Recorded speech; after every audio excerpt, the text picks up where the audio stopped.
आप सभी बच्चों को ढेर सारा स्नेहाभिवादन, ढेर सारा प्यार। प्यारे बच्चों, अभी मैं इसके पहले 9, 10 और 11 का वीडियो बना रहा था, पूरे पाठ्यक्रम का, हिंदी विषय का। तो हमारे क्लास 12 के बहुत सारे बच्चे कमेंट भी करके पूछ रहे थे, कुछ लोग फ़ोन भी करके, जो मुझसे सीधे परिचित हैं, फ़ोन करके पूछ रहे थे कि सर क्या आप क्लास 12 का यानी कि कक्षा 12 का वीडियो नहीं बनाएंगे। तो हम सोचे कि भाई क्यों आपको मैं निराश करूं। तो जैसे अब मुझे मौका मिला है तो मैं सोच रहा हूं कि क्लास 12 का पूरा वीडियो मैं अपलोड अब मैं करने जा रहा हूं आपकी विशेष मांग पर। तो सबसे पहले मैं काव्य का वीडियो अपलोड करूंगा, उसका फिर उसी में समय समय पर फिर कभी ज़रूरत पड़ेगा तो गद्य का, फिर संस्कृत का बीच बीच में होता रहेगा। और इसका एक मैं प्लेलिस्ट बना दूंगा, गद्य का अलग प्लेलिस्ट, काव्य का अलग प्लेलिस्ट और फिर संस्कृत का अलग प्लेलिस्ट, उसके बाद फिर व्याकरण का ही बना दूंगा। अर्थात आप सिर्फ एक ही प्लेटफार्म से, यानी मेरे जो जो चैनल है ज्ञानकोश एजुकेशन चैनल, जो मेरा नहीं बल्कि मैं ऐसे बोल दिया इसको यूँ कहा जाए कि बड़बोलापन कहा जाए, ये आपका चैनल है, मेरा नहीं है। ज्ञानकोश एजुकेशन आपका चैनल है, यानी आपके इसी चैनल पर पूरा का पूरा पाठ्यक्रम उपलब्ध हो जाएगा। और अब मैं निरंतर वीडियो बनाता रहूँगा, आपको निराश होने की कोई ज़रूरत नहीं है। तो दोस्तों, आज मैं काव्य का जो पहला चैप्टर है, भारतेंदु हरिश्चंद्र जी का जो चैप्टर है प्रेम माधुरी, तो उसके जो रचयिता हैं हरिश्चंद्र जी, उनका मैं जीवन परिचय का वीडियो मैं सबसे पहले अपलोड कर रहा हूँ। हालांकि जीवन परिचय आप बुक से भी पढ़ सकते हैं, लेकिन मैं ये सोच रहा हूँ कि कभी कभी मान लीजिए कि आपके पास अगर बुक नहीं है और आपको जीवन परिचय तैयार करना है, आपके पास आपके हाथ में मोबाइल है, आप खाली समय बैठे हुए हैं, तो बैठ करके आप यहाँ से अपना तैयारी भी कर सकते हैं, ठीक है ना। तो इस उद्देश्य से मैं जो है कि ये बना रहा हूँ। जीवन परिचय भी मैं अपलोड करूँगा और सिस्टमेटिक ढंग से पाठों का व्याख्या भी अपलोड करूँगा और अभ्यास के प्रश्नों को भी मैं अपलोड करूँगा। अर्थात ये कि आपको ऐसे लगेगा कि मैं टोटल जिस तरह से एक क्लास में नोट्स बनता है, उसी तरह से आपको मेरे प्लेलिस्ट से मिलता रहेगा और आप इसको नोट्स बना सकते हैं, ठीक है ना। चलिए, आपका ज़्यादा समय न लेते हुए सबसे पहले हम लोग आते हैं भारतेंदु हरिश्चंद्र के जीवन परिचय पर। तो प्यारे बच्चों, हाई स्कूल के बच्चों को भी मैंने यही सजेशन दिया जो मैं आपको बता रहा हूँ कि जीवन परिचय लिखना एक कला होता है। मान लीजिए 5 नंबर का अगर आपके बोर्ड परीक्षा में जीवन परिचय लिखने के लिए आ रहा है, तो 5 नंबर कैसे प्राप्त करें, एक कला होता है। उसमें कुछ खास बिंदु होते हैं, उसमें कभी भी लपेटने वाला काम नहीं करना चाहिए। बहुत सारे बच्चे हम लोग जो कापी जाते हैं बोर्ड में चेक करने के लिए, बहुत सारे बच्चे लपेटने का काम करते हैं, लपेटने का काम नहीं करना चाहिए। जो मूल मूल चीज़ है उसको पहले याद कर लेना चाहिए। जैसे यहाँ मैं आपको एक टिप्स बता रहा हूँ, कवि एक संक्षिप्त परिचय यहाँ दिया हुआ है ना, कवि एक संक्षिप्त परिचय, यहाँ जो है कि ये जो मूल बिंदु है आप इसको याद कर लें। ये याद कर लेंगे तो आपको जीवन परिचय लिखना एकदम आसान हो जाएगा और अपने भाषा शैली में आप इसको बनाकर लिख सकते हैं, क्योंकि जो मूल मूल चीज़ है वो सही होना चाहिए। जैसे जन्म सही होना चाहिए, जन्म स्थान सही होना चाहिए, माता का नाम, पिता का नाम, पत्नी कौन थी, शिक्षा दीक्षा कैसे हुआ, संपादन किन किन चीज़ों का किए, लेखन विधा क्या है, भाषा शैली, प्रमुख रचनाएं, मृत्यु, ये सब सारी चीज़ें एक साथ यहाँ दे दी गई हैं।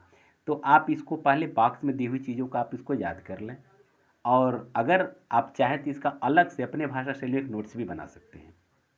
तो देखिए, आइए जो मूल बात है मैं पहले थोड़ा सा बता देना चाहता हूँ। वैसे भारतेंदु हरिश्चंद्र जी किसी परिचय के मोहताज नहीं है।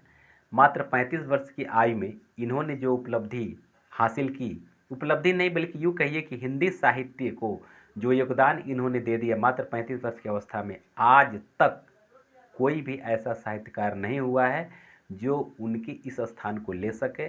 न भूतो न भविष्यति, न कभी हुआ है न कभी होगा। इतने महान साहित्यकार की जीवनी आज हम लोग पढ़ेंगे।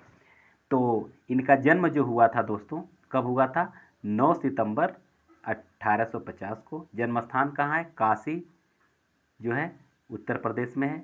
पिता का नाम गोपाल चंद्र गिरधर दास, माता का नाम मन्ना देवी, पत्नी माता का नाम पार्वती देवी, पत्नी मन्ना देवी। और भारतेंदु युग के प्रवर्तक, यानी इनके नाम से एक युग भी जो चलता है भारतेंदु युग, इसके प्रवर्तक भी हैं।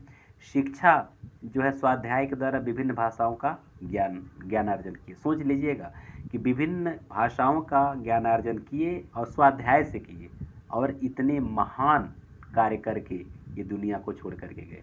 संपादन किन किन चीज़ों का किए हैं? कवि वचन सुधा, हरिश्चंद्र पत्रिका, हरिश्चंद्र चंद्रिका, ये जो है कि इसका संपादन कार्य किए। लेखन विधा क्या है? ये कविता भी लिखे हैं, नाटक भी लिखे हैं, एकांकी भी लिखे हैं, निबंध भी लिखे हैं, उपन्यास भी लिखे हैं, पत्रकारिता भी की है। भाषा इनकी क्या है? ब्रज भाषा में खड़ी बोली रही है। शैली मुक्तक शैली का प्रयोग उन्होंने ज़्यादा किया है। प्रमुख रचनाएं क्या है? प्रेम माधुरी, प्रेम तरंग, प्रेम प्रलाप, प्रेम सरोवर, कृणचरित्र। दोस्तों मैं आपको बता दूं, यह 70 पुस्तकों की रचना मात्र 35 वर्ष की अवस्था में, 35 वर्ष इनका जीवन काल रहा है, लेकिन 35 वर्ष में ही 70 पुस्तकों की रचना ये किए हैं। ठीक है ना। आइए, इनका मृत्यु कब हुआ था? 6 जनवरी सन 1885 को, यानी 50 में पैदा हुए, 85 में उनका निधन हो गया, यानी 35 वर्ष की आयु ये पाए हुए थे। ठीक है ना। और इतने कम समय में ये सब कुछ करके हिंदी साहित्य कितना मतलब सशक्त बना करके गए, और हिंदी खड़ी बोली के जनक भी कहे जाते हैं। तो अब मैं एक एक करके क्या मैं जीवन परिचय पढ़ूं, मोटी मोटी चीज़ों को को मैं बता देना चाहता हूं, आप इसको पढ़ लीजिएगा। वीडियो को रोक करके नोट्स बनाना चाहता आप चाहें तो उसको बना भी सकते हैं। अब ये जो है कि आधुनिक हिंदी साहित्य के जन्मदाता भारतीय नवोत्थान के प्रतीक भारतीय हरिश्चंद्र 18वीं सदी के जगत सेठों की एक प्रसिद्ध परिवार के वंशज थे। इनके पूर्वज सेठ अमीचंद का उत्कर्ष भारत में अंग्रेजी राज्य की स्थापना हेतु हुआ था। मतलब ये बहुत अच्छे परिवार में ये जन्म लिए थे, और उन्हीं के प्रपौत्र यानी कि इनके अमीचंद के प्रपौत्र थे कौन? गोपाल चंद्र गिरधर दास। और गोपाल चंद्र गिरधर दास के ज्येष्ठ पुत्र जो है भारतीय हरिश्चंद्र जी थे। और गोपाल चंद्र गिरधर दास भी खुद भी एक साहित्यकार थे। ठीक है ना। इनका जन्म जो है कि 9 सितंबर 1850 को हुआ था, और इनके ननिहाल में हुआ था। ये 5 वर्ष के थे तभी माता पार्वती देवी तथा 10 वर्ष के थे तभी पिता का निधन हो गया। बहुत दुखद घटना इनके साथ घटी। 5 वर्ष की आयु में माता जी का देहांत हुआ, 10 वर्ष की आयु में पिताजी का देहांत हो गया।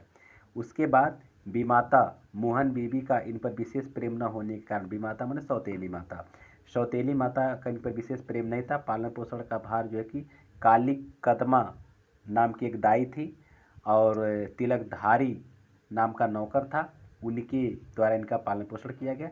किंतु पिता का सामयिक मृत्यु के बाद इनकी शिक्षा दीक्षा का समुचित प्रबंध न हो सका।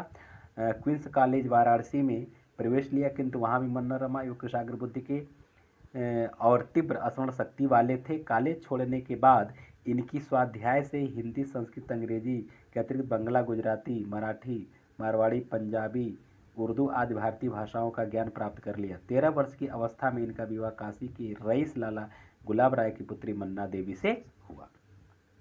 इनके 2 पुत्र भी थे और एक पुत्री भी थी। इनके 2 पुत्र और एक पुत्री थी, किंतु पुत्रों का बाल्यकाल में ही देहांत हो गया। पुत्री विद्यावती सुशिक्षिता थी। भारतेंदु जी को ऋण लेने की आदत पड़ गई थी, और 1884 ईस्वी में उनकी बलिया यात्रा एक प्रकार की अंतिम यात्रा रही।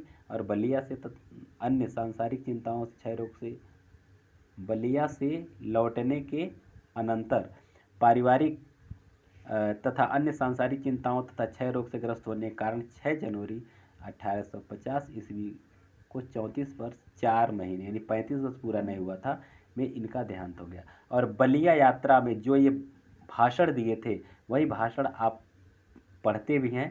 भारत की वर्षोन्नति कैसे हो सकती है, भारतवर्ष की वर्षोन्नति उन्नति कैसे हो सकती है, आप जो है कि इसको पढ़े हैं। वही बलिया यात्रा में जो भाषण दिए थे उसी का अंश उसमें आप पढ़े हैं। ठीक है ना। तो ये रहा। इसके बाद फिर इनका जो साहित्यिक परिचय भी आपको लिखना होता है। साहित्यिक परिचय लिखना बहुत ज़रूरी होता है। कुछ बच्चे कहते हैं सर जीवन परिचय पूछता, साहित्यिक परिचय लिखना चाहिए नहीं लिखना चाहिए? ज़रूर लिखना चाहिए मेरे प्यारे बच्चों। तो इसलिए जो है कि आप कुछ वीडियो को रोक करके आप चाहें तो नोट्स बना सकते हैं, और आप इसको पढ़ भी सकते हैं। ठीक है ना। अब जहाँ तक साहित्यिक परिचय की बात है, साहित्यिक परिचय आपका यहाँ से शुरू होता है कि ये कौन कौन सी रचना किए, किन किन पुस्तकों की रचना किए हैं, यहाँ शुरू होता है। भारतेंद्र जी अनेक भारतीय भाषाओं में कविता करते, परंतु ब्रज भाषा पर इनका असाधारण अधिकार था, जिसमें श्रृंगार रचना करने में ये सिद्धहस्त थे। केवल प्रेम को ही लेकर इनकी रचनाओं के 7 संग्रह प्रकाशित हुए। इसका नाम था प्रेम फुलवारी, प्रेम प्रलाप, प्रेमाश्रु वर्णन, प्रेम माधुरी, प्रेम मल्लिका, प्रेम तरंग तथा प्रेम सरोवर। यह समस्या पूर्ति का युग था। देखिए दोस्तों, समस्या पूर्ति यह भारतीय जी का एक बहुत अच्छी ये एक तरह से कवि को आगे बढ़ाने के लिए या काव्य का सृजन करने के लिए बहुत अच्छा यह समस्या पूर्ति का प्रचलन था। एक पंक्ति लिखा रहता था, उसमें कुछ पंक्तियों को जोड़ा जाता था जो उसको तुरंत आशु कवि जो होते थे, मतलब तुरंत इनको दिया जाता था बनाने के लिए, और वो तत्काल बना करके वो उसको प्रस्तुत करते थे और उनको पुरस्कृत भी किया जाता था। यह जो है कि विशेष रूप में था। ठीक है, तो ये सब चीज़ें आप इसको वीडियो को देख करके आप नोट्स बना सकते हैं, लिख सकते हैं। वीडियो ज़्यादा लंबा न हो इसलिए मैं शॉर्टकट में आपको ये बताया हूँ।